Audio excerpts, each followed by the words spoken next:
Unlucky Lucy. For my 7th birthday, September 13th, 1999, I got a black kitten with cornflower eyes that was deaf.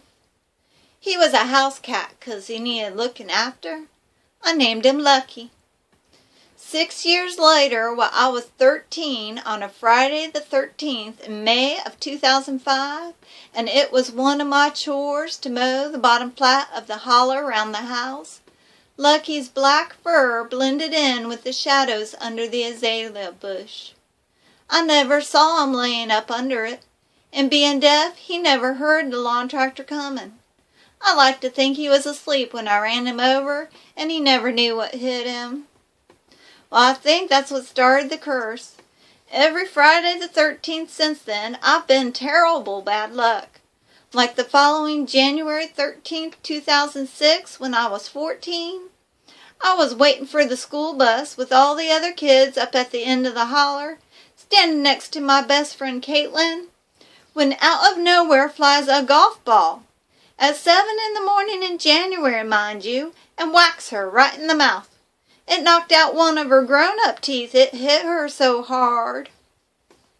That same year in October, my cousin and me was just sitting out on the back porch on Friday the 13th.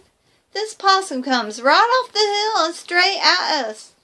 It sank its teeth into Taylor's ankle and went running off again. He's been wary around four-legged critters ever since. Friday, April 13th, I was out for a little stroll with my beau Noah, and he walked right into this huge spider web. It must have had an egg sac, 'cause hundreds of eight-legged babies were crawling all over his head and face. He jumped in the creek to try to get them off. That same year, July Friday the 13th, I was 15 and babysitting my little brother Luke, who was 11, and somehow he got hold of some fireworks, and that was how he lost most of his left eyebrow. It grew back, but it's all patchy and scraggly looking. I started to be seriously freaked out whenever I knew there was another Friday on the 13th of the month coming up. I tried talking to my folks about the curse, but they didn't seem to take it seriously. My mama just sort of rolled her eyes and said, "Lucy, everybody has some bad luck sometimes." The next Friday, the 13th, was June of 2008. I didn't want to risk anything happening, so I decided I was going to stay home in bed. We had a big storm come through, and the wind knocked down a tree right on top of the house. It came crashing through the roof and wrecked the whole left side of the house. The house leans to the right now, kind of like that famous tower, and people drive from all over to come and look at it. So when February 2009 came and had a Friday the 13th, I figured it didn't make a difference what I did or didn't do. No matter where I was, there'd be something happen. I was riding in my friend Haley's car when it skidded on some ice and hit one of them power poles. We were fine, but it took the power company 3 days to get everybody's electric back on. In March, there was an accident with the deep fryer at the fast food place I worked. The whole place burned to the ground. I wasn't upset, though, 'cause I kind of hated that job, which got me thinking, maybe I could use the curse to do some good. Like bad luck was my superpower. I tried it out the next November. In our town there was this scuzzy lowlife named Varney Mathers. He was always drinking, causing trouble, and things were always going missing whenever he was around. He'd spend all day, every day at the pool hall, not having a job nor nothing. So that Friday I spent the day there too. We were shooting a game of 8-ball when the cable holding the light snapped. It dropped right on his back and pinned him to the table.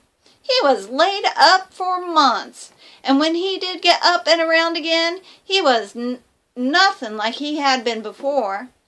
Now he was a bit slow and sweet, and people seemed to generally think it was for the better, which was all well and good, but I started thinking some more about how I could make a difference. See, I didn't have control over what might happen, but I could be like some kind of focal point for some bad karma, or whatever you want to call it. People had been talking about this gang that had taken over the old Greenway house. Rumor was they was cooking meth there. Turned out rumor was right, 'cause in August all I did was pull in the end of the driveway and the whole place exploded. The next May I set my sights on Missy Fuller. She'd been a real mean bully in school, and she'd do the karaoke every Friday night down at the local spot. She was at the quiet part of her song when the sound system amplified what sounded to be some really wet flatulence. She left the stage in a hurry, her hands not quite covering the brown stain spreading across her backside. Missy don't go out in public much anymore. People tend to make rude noises at her. In April, I was at the political event for Congressman Wyatt. He was the one who'd been accused of swindling all that money from the VA hospital. Incompetent wiring of his microphone caused it to shock him when he touched it. And that electric shock did something to him. He started confessing all kinds of bad stuff he'd done, and that led to all the investigations, hearings, and him serving jail time. July, I was in the Emory River Valley when that flash flood stranded all them KKK members having a rally, and they all had to be rescued by the ethnically diverse fire squad. My 21st birthday I spent at the Farragut Guzzler Bar, and the FBI raided the place. They shut down the illegal cockfights they had going on in the back. Last December I took a trip to Knoxville. I had kind of run out of people or places I knew about that deserved some misfortune. I figured a big city like that, I was bound to bump into something. So I was there when that big old concrete marble broke free and went rolling, crashing, and smashing all down the street, randomly damaging cars and scattering people.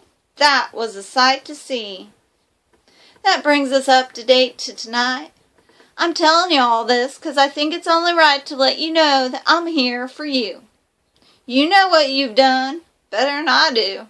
So make your peace and be ready. It's Friday the 13th, and I'm not leaving till you get what's coming to you.